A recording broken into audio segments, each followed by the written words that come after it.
Il suffirait ces magnifiques textes de ce dimanche pour nous faire comprendre pourquoi l'Église catholique a mis au cœur de sa foi l'Eucharistie, le corps et le sang de Christ.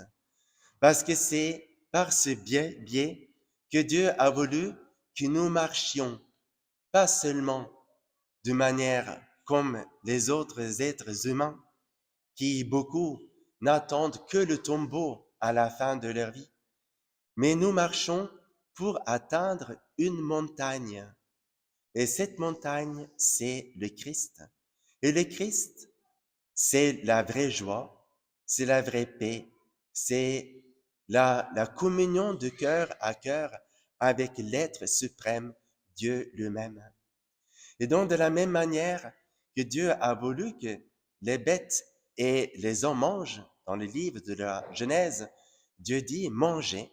Donc, au départ, les animaux mangeaient que de l'herbe et l'homme ne mangeait que le fruit des arbres du jardin d'Éden, en évitant l'arbre de la connaissance du bien et du mal. Et c'est-à-dire, il devait savoir ce qui est bon et ce qui n'était pas bon en obéissant à Dieu, mais Dieu voulait qu'ils évitent à expérimenter le mal et donc connaître le mal par le fait de désobéir. Mais malheureusement, comme nous le savons, eh bien, la tentation a été trop forte et pour eux, pauvres Adam et Ève, ensuite pour nous, qui bien de fois dans notre vie et notre vie quotidienne, eh bien, nous faisons avoir par les tentations du diable. Il faut bien le reconnaître, ce qui nous tient dans l'humilité. Eh bien, il n'y a rien de plus divin que ce don de corps et le sang de Jésus qui contient aussi son âme et sa divinité. Et c'est vraiment la nourriture des enfants de Dieu qui nous permettent de vivre de manière surnaturelle dans un monde naturel, mais un monde naturel touché par le péché. Et alors, pour illustrer ce magnifique don de l'Eucharistie, nous avons ces jours-ci plein de fêtes et de saints. Regardez, par exemple, nous avons fêté vendredi et vendredi Sainte Edith Stein, cette juive qui va se convertir, qui va devenir carmélite, mais qui n'a pas voulu fuir la persécution des nazis. Et même étant déplacée au Carmel en Pays-Bas pour s'échapper d'une première vague d'arrestation de Juifs, il a voulu bien rester en Europe en disant « Moi, en tant que chrétienne et carmélite, je suis solidaire avec mon peuple. » Eh bien, les nazis se sont pas fait prier. Quelque temps après, ils l'ont pris, et 9 jours après, il va mourir par le gaz à Auschwitz. Mais comment cette femme juive a-t-elle pu faire cela? Parce qu'elle était nourrie depuis quelques années du corps et du sang de Christ. Ensuite, hier, la fête de Saint-Laurent. Le Saint-Laurent qui va accepter d'être grillé. C'est une peine capitale extrêmement douloureuse qu'on réservait vraiment à ceux qu'on voulait faire le plus souffrir. Et Saint-Laurent, animé par le corps et le sang de Jésus qu'il habite, donc par la divinité de Christ qu'il habite, il a la force de dire, eh bien maintenant je suis assez bien cuit d'un côté, vous pouvez me tourner de l'autre. Et cela, sans cette intervention du Saint-Esprit, cet humour au moment de mourir est inexplicable. Et aujourd'hui, nous avons Sainte Claire. Sainte Claire qui va vivre donc suite à sa consécration avec ses religieuses et suite à Saint François.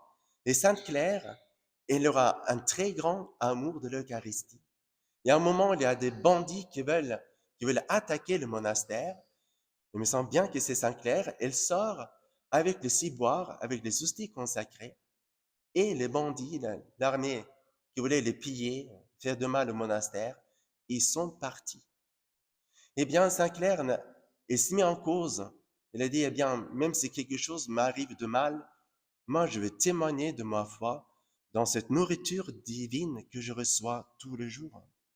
Et ainsi, nous voyons comment s'accomplit en effet là, cette préfiguration qui est l'histoire de Isaïe euh, et Élie, qui fuit donc l'hostilité de reine Jézabel. Et nous savons bien quelle est cette hostilité. Et Élie, il vient de tuer les 400 faux prophètes de Baal. Et Jézabel lui dit, eh bien, moi maintenant, c'est moi qui vais te tuer. Et donc Élie s'enfuit. Et qu'est-ce qu'il voit? Et quand l'ange le réveille, une galette cuite sur une pierre brûlante. Une galette cuite sur une pierre brûlante. Mais c'est cela qui se passe à chacun de nos messes.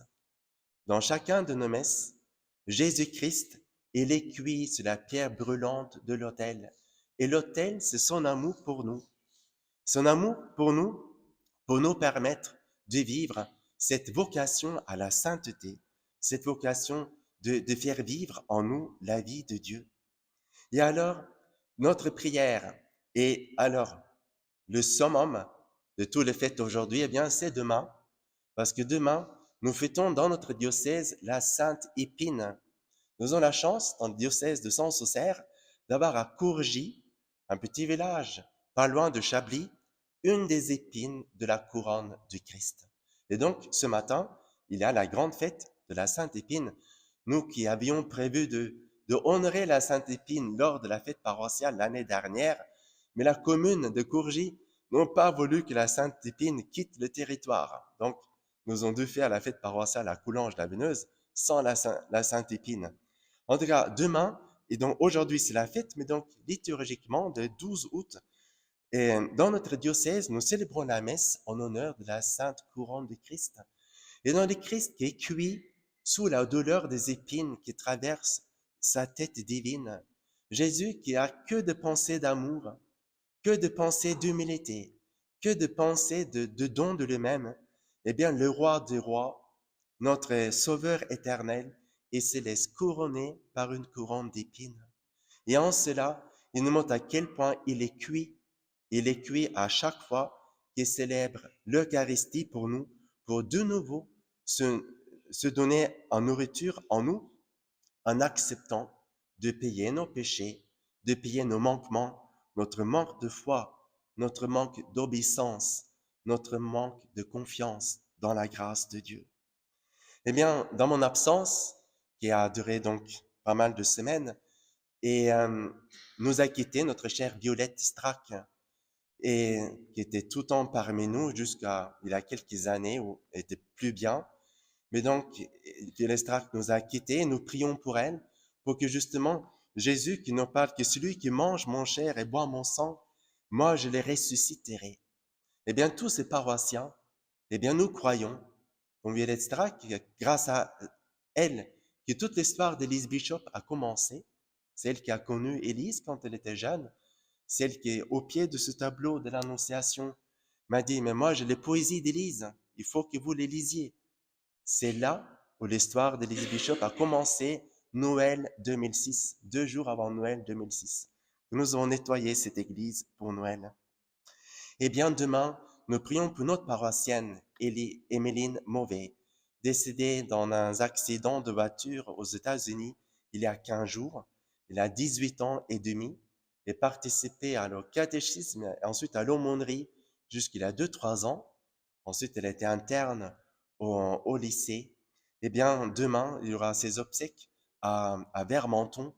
Mais je peux vous dire, c'est extrêmement poignant pour moi en tant que curé de célébrer les obsèques d'une fille de 18 ans que j'ai vu se nourrir pendant des années du corps et du sang de Jésus, que j'ai vu témoigner de sa foi, que j'ai vu vouloir construire autour d'elle du scotisme, des amitiés, toujours dans la vérité, toujours en vue de la vie éternelle.